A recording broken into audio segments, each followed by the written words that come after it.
Atenção! O programa que você irá assistir é de total responsabilidade de seus idealizadores. Demais TV.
Olá, pessoal, bem-vindos ao Enigmas.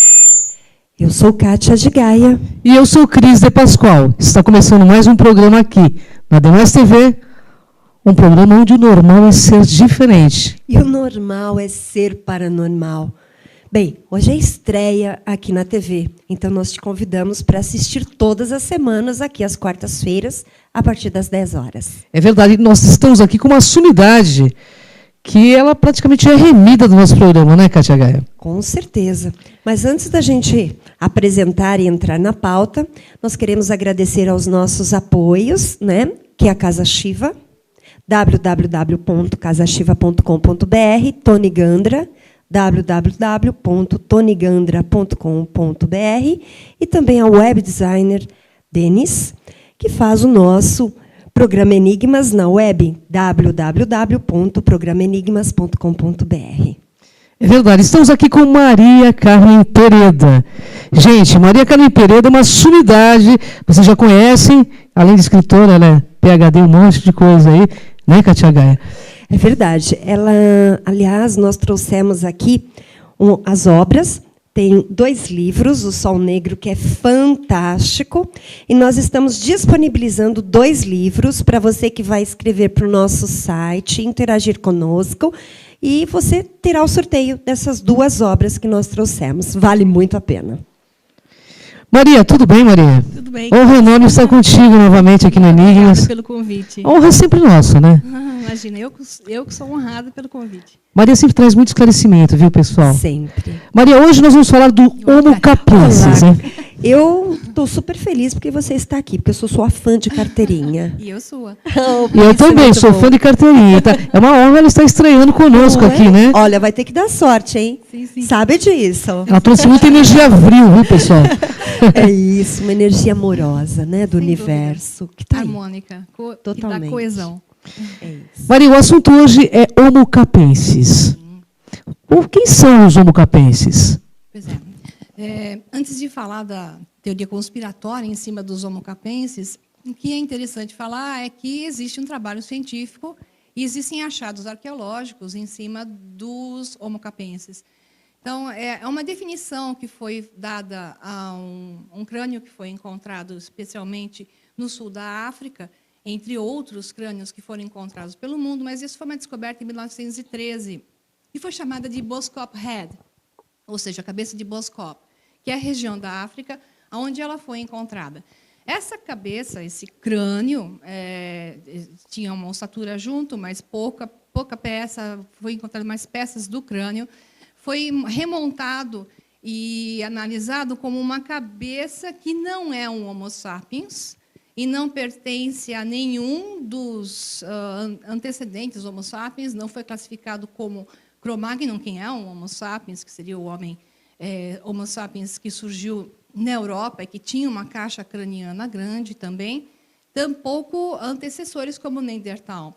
Então, essa cabeça, esse skull, como é chamada em inglês, ela chamou a atenção do meio científico e levantou uma série de hipóteses, porque, segundo a avaliação, ela teria a capacidade volumétrica de ter um cérebro muito grande, porque ela ultrapassava 1.750 centímetros cúbicos. O Homo sapiens chega, em média, 1.350 centímetros cúbicos, ou seja, é uma super cabeça.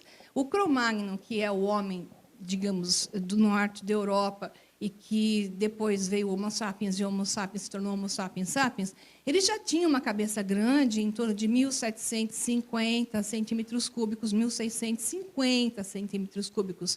Mas esse Boskop Head foi colocado como outras cabeças que foram encontradas, crânios, melhor dizendo, eles foram até 2.000 centímetros cúbicos. Então, é uma cabeça que, colocada do lado de um Homo sapiens, que nós vamos ver algumas imagens, ela chama atenção. Embora ela tenha as 3 placas similares às placas ósseas do Homo sapiens, ela não tem o tamanho igual. Aí, vários pesquisadores publicaram trabalhos. Em 1913, saíram alguns trabalhos. Em 1918, 1919, saíram trabalhos de antropologistas, de pesquisadores da área, dizendo que, de fato, isso era uma nova espécie. Pena que, naquela época, eles não tinham, digamos, testes de DNA que foram feitos a posteriori, em 2008, aproximadamente, 2009, saíram vários testes de DNA provando que o DNA mitocondrial, que é o mais fácil de ser avaliado, que é o DNA da mãe, não é identificado e tem uma série de mutações que, se fosse humano, seria um humano com mutações, mas, na verdade, ele é classificado como não identificado. Eu não vi nenhuma pesquisa sobre o DNA nuclear, que é mais difícil de se extrair. Então, digamos, cabeça, esse crânio que foi encontrado, entre outros que foram encontrados em Israel, com o mesmo perfil, na Malásia, na Rússia... Egito, né? Egito, é. Eles são crânios que... O que eu estou falando exatamente é um que é mais próximo à cabeça do Homo sapiens, ele é mais redondinho, e não é exatamente os de cabeças alongadas, que é um outro tema que a gente vai dar na extensão, que também existem as cabeças com crânios alongados. E o Boskop é o que tem a ver com a teoria conspiratória que circula por aí, da Karen Hughes, que ela fala a respeito de seres que não são Homo sapiens e vivem na Terra depois da última Era do Gelo, que ela terminou aproximadamente em 12.000 a.C., que foi quando teve o grande degelo e gerou até a comprovada existência do dilúvio universal, aonde também Platão se refere ao fundamento da Atlântida, a última porção da Atlântida, o final, né, do último pedaço da Atlântida que afundou, seria também em torno de 12.000 anos atrás, até 10.000 anos atrás. Então, esses seres eles são datados dessa época, de 30.000 até 10.000 anos antes de Cristo. Isso é interessante, porque bate com uma série de outras teorias de seres com poderes. Então, uma cabeça desse tamanho, ela tem, teoricamente, não quer dizer que é exatamente porque a caixa craniana é maior, que ela vai ter um cérebro mais potente. Entretanto, como a frente, a testa é maior, porque o Neandertal também tinha uma caixa craniana grande, né? Mas ele tinha aquela testa baixa. Então, segundo os neurocientistas, eles dizem que volume grande em caixa craniana com testa grande e alta significa que o QI é alto. Olha que interessante. Boskop, eles têm mais ou menos estipulado um QI de 150. Albert Einstein era 160, ele também tinha uma testa grande. Olha só. É verdade. Eu tenho uma pergunta para a Maria. Maria, eu gostaria que você explicasse para o nosso internauta, porque a Karen Hughes, ela chega colocando uma mensagem muito séria. Quem não sabe, Karen Hughes, ela é uma ex-executiva do Banco Mundial, e ela vem a público numa entrevista que está na internet, e comunicando que esses seres são negativos, que eles manipulam o Banco Mundial com a economia mundial, junto com o Vaticano. Eu gostaria de saber a sua opinião, porque eu sei que você é uma pesquisadora, sobre esse assunto. Esse é um assunto interessante. Teorias conspiratórias são sempre atrativas e dão muitos cliques, né, na internet, e tem muitos livros publicados. Você tem David Icke falando a respeito, você tem Jim Marrs falando a respeito, americanos famosos, entre tantos outros que abordam esses temas. Ela, de fato, agora, recentemente, saiu com esses vídeos em várias entrevistas. Ela é uma advogada formada em Yale. ela é economista, incluso. Ela tem um currículo razoável, é uma pessoa que conviveu com esses banqueiros e, digamos, esses seres que lidam com a economia mundial, que a manipulam a seu bel prazer.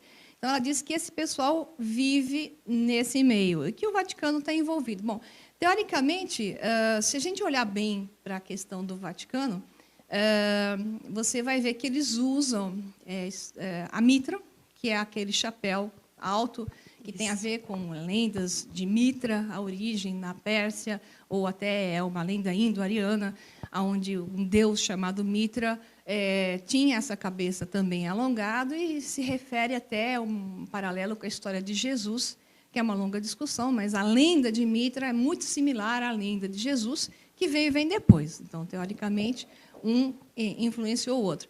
Agora, o que ela vem revelando é que esses seres vivem no Vaticano, e esses seres com essas cabeças grandes, que ela não fala em cabeças alongadas, ela fala com cabeças redondas, parecendo como se fossem abóboras, ela fala em pumpkin heads, né? Cabeças de abóboras.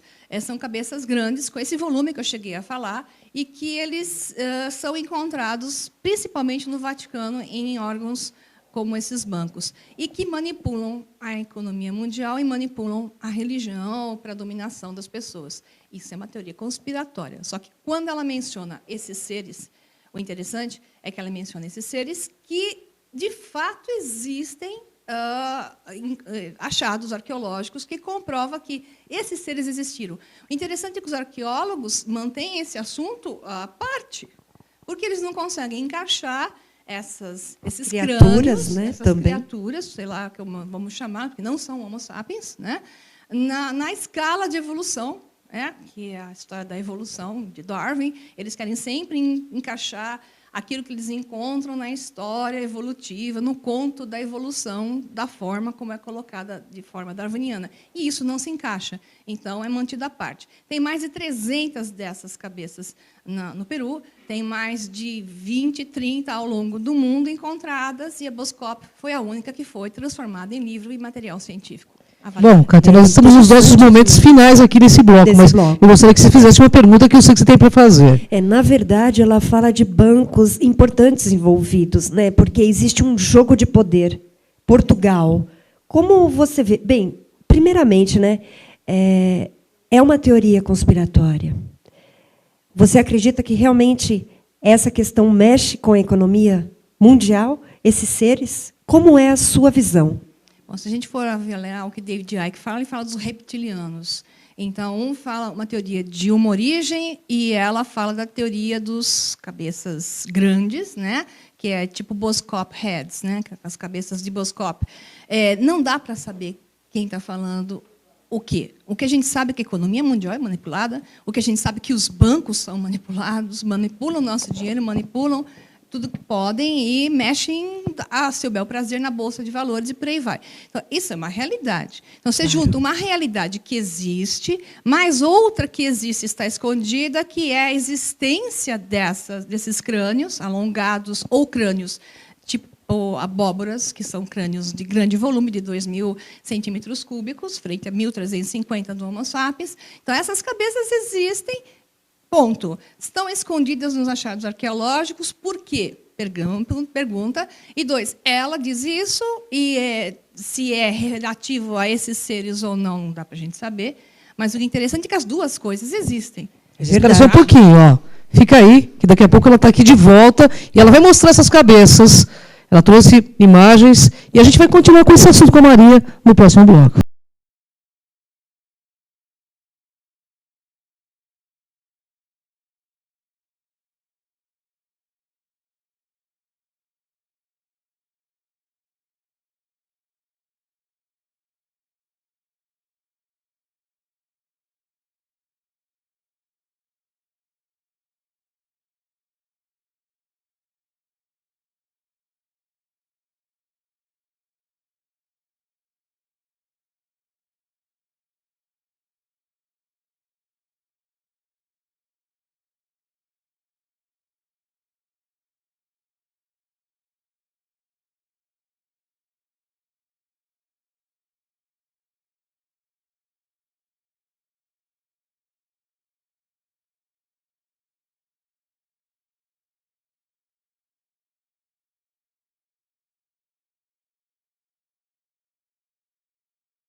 Voltamos ao programa Enigmas. Estamos aqui numa entrevista maravilhosa com a Maria Pereda. E para você que deseja participar do sorteio de 2 exemplares, por favor, entre em contato através da nossa página do Facebook, Programa Enigmas, ou do nosso site, www.programaenigmas.com.br, dizendo que você quer ganhar. E espero que você ganhe, porque vale muito a pena este livro. E ela vai lançar o 2º aqui no Enigma, já está intimada. E, assim, ocorreu uma questão técnica sobre as imagens, mas nós vamos disponibilizar na nossa página do Facebook, então, para vocês conhecerem sobre estes seres que a Maria Pereda está explicando aqui com fatos e pesquisas científicas. E para você que deseja interagir conosco, entre em contato através do www.demaistv.com.br, mande seu e-mail com a sua pergunta. É isso aí, amor. Eu tenho um monte de pergunta para Maria Pereda, né? Eu acho que você também, né? Bom, Maria, afinal, você, no seu ponto de vista de pesquisadora, esses seres estão envolvidos realmente com uma conspiração ou não? Eles são uma outra espécie, né? Pelo que eu entendi. Eles não são de outro planeta. É uma outra espécie, sem dúvida nenhuma, pelos achados, pelos crânios. Se a gente for pensar no mito de Atlântida e no que se fala sobre o que aconteceu com a Atlântida, vamos pensar assim, e o que aconteceu na última Era do Gelo, que foi de 110 mil anos atrás até 12 mil anos atrás, onde envolveu um grande cataclisma mundial, devido ao descongelamento dos polos e a geração de grande volume de água que gerou o grande dilúvio, e a Atlântida afundou. Mas não é só essa história que se conta do afundamento desses territórios que foram engolidos pela água. Conta-se também que havia, na época da Atlântida, um cristal central, e esse cristal central era o gerador de energia, que eu chamo de energia vril, pode-se dar o nome que quiser, energia vril, a energia que permeia o universo. Os cristais são capazes de manipular essa energia vril, canalizá-la, e o ser humano, através de, digamos, as suas energias sutis, pode, então, redirecioná-las ou usar equipamentos para isso, né? Porque a tecnologia existia, supostamente, na tal da Atlântida. O homem da Atlântida, ele tinha poderes telepáticos, ele tinha poderes especiais, isso significa que a sua capacidade cerebral era maior. Então, teoricamente, como diziam, incluso, né, dentro do mundo nazista, que eles queriam retornar o homem à Era do Ouro, nós estamos falando da última Era do Ouro, onde estavam os atlantes presentes, e eles tinham essas capacidades cerebrais, tanto de inteligência como telepáticas e de manipulação de energias, junto com a utilização desses cristais. Segundo a teoria da Atlântida, o perfil do homem atlantiano começou mais espiritualizado, menos material, e terminou culminando com um materialismo excessivo, com diminuição do campo emocional e maior ligação com a matéria. Teoricamente, um dos pontos que se fala pela Karen Hughes sobre esses seres com essas cabeças grandes que manipulam a economia mundial, eles têm um corpo emocional muito baixo. Emocionalmente, eles são frios. E isso aconteceu com os atlantes. Eles perderam esse corpo emocional com o tempo e se tornaram seres materiais obcecados por manipulação. E o que gerou o dano ao cristal central da Atlântida, que gerou, inclusive, terremotos e, junto com, provavelmente, um fenômeno natural da Terra, que é cíclico, que é o congelamento e descongelamento, é uma questão cíclica. A cada 10 mil anos, isso vai acontecendo na Terra. São mini-eras do gelo que vão se manifestando, fora a grande era do gelo, você tem mini-era do gelo. E fora esse, digamos, aumento da água, né, do volume de água nos oceanos, houveram esses terremotos, talvez causados por esse cristal, gerando esse afundamento da Atlântida. Esses seres tiveram que fugir para algum lugar. Então, provavelmente, essa raça anterior, que estava na Terra, convivia com os hominídeos normais, porque ali você tinha os Neandertal, você tinha outros Homo habilis e Homo erectus, e por aí vai, que eles manipulavam e transformavam eles geneticamente também, com ajudas de fora ou não, que talvez a gente tenha a presença de outros seres na Terra que não sejam só os que aqui se desenvolveram. E, devido a essas más intenções e esse mau foco, a Atlântida afundou definitivamente e eles migraram, alguns se salvaram, e foram para regiões como, por exemplo, no Peru. O que você tem no Peru hoje, basta você colocar na internet, que eu estou sem as imagens, infelizmente elas não vão funcionar, mas vocês vão ver depois, isso, no site.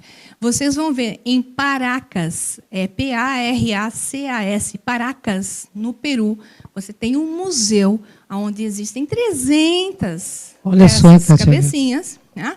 Paracas Museu, você coloca assim, Paracas Museum, em inglês, ou Paracas Museu, em espanhol, M-U-S-E-O, você vai encontrar todas essas imagens. Existe um pesquisador fantástico, Brian, fala-se Brian, mas se escreve Brian, com N no final, Foerster, Brian Foster. O Brian Foster, ele é fantástico, ele tem um estudo muito grande, ele juntou um monte de fisiologistas, neurocientistas, uma equipe de cientistas enormes em cima dos crânios alongados. Veja bem, em Paracas, o que você tem encontrados em sítios arqueológicos na região de Ica, que é a região próxima ali onde está Paracas, que é uma reserva. Você tem dentro das cavernas escavações, e a cada dia eles estão encontrando mais e mais desses crânios, incluso não só os crânios, mas a ossada completa, e a grande maioria deles tem crânios alongados. Agora, o que chama a atenção não é só o volume de 25% a 60% maior da caixa craniana, e sim a questão da ossatura craniana. O Homo sapiens tem 2 ossos assim e um frontal. Nós temos 3 ossos que compõem o crânio. Esses seres, que não são Homo sapiens, comprovados geneticamente pela equipe que trabalha junto com o Brian Foster e em várias universidades do mundo fizeram os dados genéticos, estudos genéticos, onde eles dizem não é humano, não é Homo sapiens. Eles comprovaram que eles têm 2 caixas só, 2 ossos, 1 e 1. Então, é o frontal e o de trás. E um outro ponto interessante, a grande maioria deles tem uma abertura na moleira. Nossa, que interessante. E o cérebro é colado, né? Exato. Não tem a separação, não é isso? Exato. Maria, e Akhenaton? Nós estivemos no Egito, eu e Kátia Gaia, e nós vimos a imagem do Akhenaton da época, né, Kátia Gaia? Ele tem um crânio alongado, ele parece um ser de outro planeta. Ele seria um Homo capensis? E diziam isto até, né? Entre eles, ele não era comum. O interessante é que se você for na internet, for pesquisar e colocar assim, Akhenaton e colocar Tutankhamon, que supostamente é o filho de Akhenaton, foi provado geneticamente que ele é filho de Akhenaton com Nefertiti, você tem o crânio alongado de Akhenaton e você tem um crânio alongado do Tutankhamon. Interessantemente que alguns programas de televisão mostram uma figura de Akhenaton e de Tutankhamon com um crânio modificado para o normal. Eles faziam uma romantização digamos, dos crânios. Só que, na verdade, eles têm esse crânio alongado. Aí vieram algumas teorias científicas dizendo que Akhenaton, pela estrutura física, ele teria doença de Marfan.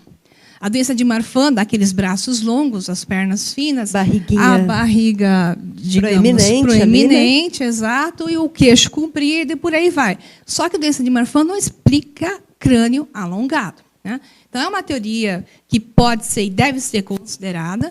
Por outro lado, essas imagens estão presentes no Antigo Egito, estão presentes nos maias. Os maias tinham seus deuses com os seus crânios alongados, e eles até faziam isso, né, depois dos deuses que se foram, porque os deuses se foram há 3.000 anos atrás. É uma história que se conta comumente, tanto nos sumérios, como nos egípcios, como nos maias. Os deuses se foram há 3.000 anos atrás. O que aconteceu? Um minutinho só, Maria. Antes de você falar, porque a gente está nos nossos minutos finais aqui, eu tenho uma pergunta, eu quero que você responda assim, claramente para o nosso internauta. Eles serão reapresentados à nossa humanidade pelo Vaticano, os Homo capensis? O interessante, assim, o Vaticano trabalha com a astronomia de forma bastante proeminente. E eles divulgaram recentemente a seguinte frase: o Vaticano declara que os extraterrestres são uma possibilidade, né? Então, assim, me parece que alguma coisa está dizendo assim, o gatinho está subindo no telhado. Então, estão começando a revelar coisas devagarzinho, porque eu até entendo porque, né, que estão só escondendo, é que... Cai por terra. o que você divulgar uma realidade dessas de uma hora para outra gera pânico geral. Então, a população tem que ser guiada aos poucos, tem que ser dada a ela informação aos poucos. E o Vaticano, queira ou não, ele está começando a soltar informações que antes ele não soltava, né? Então, nós temos que considerar que a verdade está sendo revelada. E alguns cientistas estão tomando a posição de mostrar fatos, como eu faço. Eu não digo isto é assim ou isto é assado, eu nunca vou dizer que esta é a única verdade. Eu digo, interessantemente, temos estes dados que podem ser correlacionados e podem ser considerados como uma evidência de que esta teoria tem sentido. Tá? Acredito. Bom, Catarina, nós estamos nos nossos momentos finais, a gente vai ter que encerrar, né, infelizmente. Para que as pessoas conheçam o seu livro, o site, por favor. Ok, o site do livro é www.solnegro.com.br e no Facebook a gente faz postagens diárias com dados bastante interessantes sobre a história da humanidade, sobre questões que puxam informações e fazem as pessoas pensarem, sempre com referências bibliográficas de peso, e que é Facebook.com/O Sol Negro Livro. Quem tiver interessado, eu faço um convite que conheça. E você volta, por favor, porque esse assunto não terminou, gente. Então, ela está convocada. Ela já está, bom, ela já é remida. Bom, então a gente convida vocês também a escutar a gente na rádio ECL, toda terça e sexta-feira. Maria Pereira também está lá, e comigo e Cátia Gaia aqui, no Rasgando o Verbo, né, Cátia? Só para consertar, quarta, hoje à noite, a partir das 21 horas, estamos na Rádio Excel e também na Rádio Portal. É isso aí, pessoal. Gratidão, Maria, gratidão, Cátia Gaia. Até o próximo Enigmas, né, pessoal? Até.